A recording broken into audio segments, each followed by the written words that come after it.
আল্লাহ পাক বলছেন লাশ-শামসু ইয়ামবাগি লাহা আন তুদরিকাল কমারা ওয়ালাল লাইলুস সাবিকুন নাহার ওয়া কুল্লুন ফি ফালাকি ইয়াসবাহুন।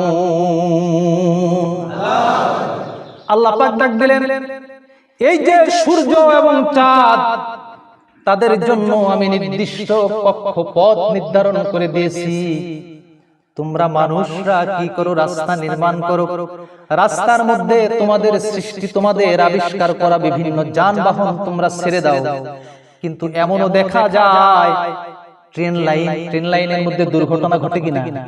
ঘটে না? আর রোডের মধ্যে তো কত ঘটে, তার তো কোনো হিসাবই নাই, ঠিক কিনা? মানুষ যখন রাস্তা নির্মাণ করে, তারা কোন যানবাহন আবিষ্কার করে, তাদের পরিচালিত, তাদের আবিষ্কৃত যানবাহন গুলো তাদের নির্মাণ করা রাস্তার মধ্যে যখন চলাফেরা করে, তাদের মধ্যে সংঘর্ষ হয় কিনা? সংঘর্ষ হয়। আল্লাহ পাক চ্যালেঞ্জ করে বলতেছেন, চ্যালেঞ্জ ছুড়ে দিয়েছেন, আমি আল্লাহ কেমন আল্লাহ, তোমাদের চোখের সামনে চাঁদ সূর্যটাকে আমি নিয়ন্ত্রণ করি। চাঁদ সূর্যকে সৃষ্টির শুরু থেকে আমি আল্লাহ যে পথ নির্ধারণ করে দিয়েছি, সেই পথ থেকে তারা এক চুল পরিমাণ এদিক সেদিক চলাফেরা করে না, সেই পথ থেকে তারা বিচ্যুত হয় না। কিন্তু আমরা মানুষ, আল্লাহ পাক যে পথে চলতে বলেছেন, আমরা আল্লাহ পাকের প্রদর্শিত পথ থেকে বিচ্যুত হয়ে যাই, ঠিক কিনা? মানুষ বিচ্যুত হয়ে যায়, অথচ চাঁদ সূর্য গ্রহ নক্ষত্র আল্লাহ পাক এগুলো কেন বোঝাচ্ছেন, কেন দৃষ্টান্ত দিচ্ছেন? যে তোমাদের চোখের সামনে এত বড় বড় ঘটনা ঘটছে, দিন রাতের পরিবর্তন হচ্ছে, আকাশের মধ্যে চাঁদ সূর্য তাদের নির্দিষ্ট গন্তব্যে, তাদের নির্দিষ্ট কক্ষপথে তারা আবর্তিত হচ্ছে, তারা কখনো আমি আল্লাহর নির্দেশ অমান্য করে না। কিন্তু তোমরা মানুষ সেটা করো। শিখো, চিন্তা করো, গবেষণা করো, আমি আল্লাহ কত ক্ষমতাবান। যাই হোক, আল্লাহ পাক ডাক দিয়ে বলছেন লাশ-শামসু ইয়ামবাগি লাহা আন তুদরিকাল কমার। আল্লাহু আকবার। আল্লাহ পাক বলেন লাশ-শামসু ইয়ামবাগি, সূর্য কখনোই পৌঁছে না, বা সূর্যের পক্ষে কখনোই পৌঁছা সম্ভব নয়। কারণ কি? সূর্যের পক্ষে পৌঁছা কেন সম্ভব নয়? কোথায়? আন তুদরিকাল কমার, চাঁদের যে কক্ষপথ আছে, চাঁদের যে রাস্তা, তোমরা আলাদা আলাদা কি করো? রাস্তা তৈরি করে মাঝখানে আবার রোড ডিভাইডার দাও। তোমাদের আবিষ্কৃত যানবাহন গুলা রোড ডিভাইডার ভেঙে একটা আরেকটার মধ্যে ঢুকে যায়, ঢুকে না? মানুষ মারা যায়।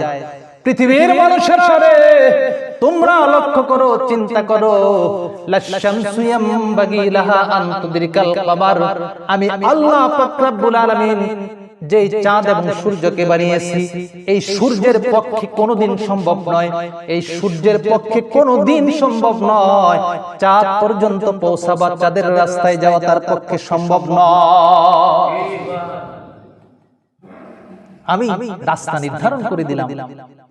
আমার ক্ষমতা সম্পর্কে চিন্তা করে, আমি আল্লাহ যে সূর্যকে বানিয়েছি, এই সূর্যের পক্ষে কোনোদিন সম্ভব নয় যে আকাশে চলতেছে, বাংলাদেশে না হোক, আমেরিকা বা সৌদি আরবে, কানাডায়, রাশিয়ায় মাঝে মাঝে চাঁদ আর সূর্য অ্যাক্সিডেন্ট হয়েছে, এরকম ঘটনা আছে নাকি? শুনছেন নাকি কোনোদিন? পৃথিবীর কোথাও এই ঘটনা ঘটে না, ঘটবে না। কারণ কি? কারণ স্বয়ং আল্লাহ পাক এগুলোকে নিয়ন্ত্রণ করে থাকে, বলে সুবহানাল্লাহ।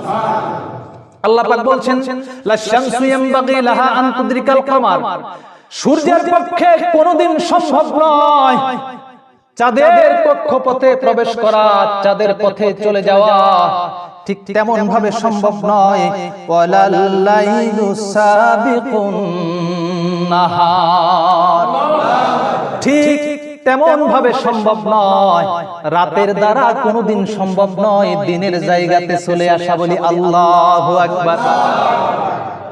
এমন কখনো হয়েছে নাকি? আমরা দেখি না, আমাদের বাপ দাদারা কখনো দেখছে নাকি যে রাতের পরে আবার রাত আসছে, দিনের পরে আবার দিন আসছে, দুইটা সংঘর্ষ বেঁধে গেছে, মারামারি বেঁধে গেছে? না, সরকার পরিবর্তন হয়েছে, এখন আমরা আর আগের সিস্টেম মানি না। এখন আমরা দিন বলবে যে আমি রাতের জায়গায় চলে যাব, রাত্রে বলবে যে রাত তুই আমার জায়গায় চলে আয়। চলবে? চলবে? চলবে না। কারণ এটা কে নিয়ন্ত্রণ করে? স্বয়ং আল্লাহ পাক রব্বুল আলামিন। আল্লাহ পাক এই দৃষ্টান্তগুলো কেন দিচ্ছেন? মানুষকে শিখাচ্ছেন, শিখো, বুঝো। তারপরে আল্লাহ পাক বলছেন ওয়াকুল্লুন ফি ফালাকি ইয়াসবাহুন। পৃথিবীর মানুষদেরকে আল্লাহ পাক নির্দেশ দিচ্ছেন, তোমরা লক্ষ্য করো, শুধু চাঁদ সূর্য নয়, মহাবিশ্বের প্রত্যেকটা গ্রহ নক্ষত্র আমি আল্লাহ পাক রব্বুল আলামিন তাদেরকে যেই যেই কক্ষপথে যেইভাবে চলতে বলেছি তারা ঠিক সেইভাবে আমার হুকুম পালন করে আমাকে মেনে তারপরে তারা তাদের নিজ নিজ দায়িত্বগুলো পালন করে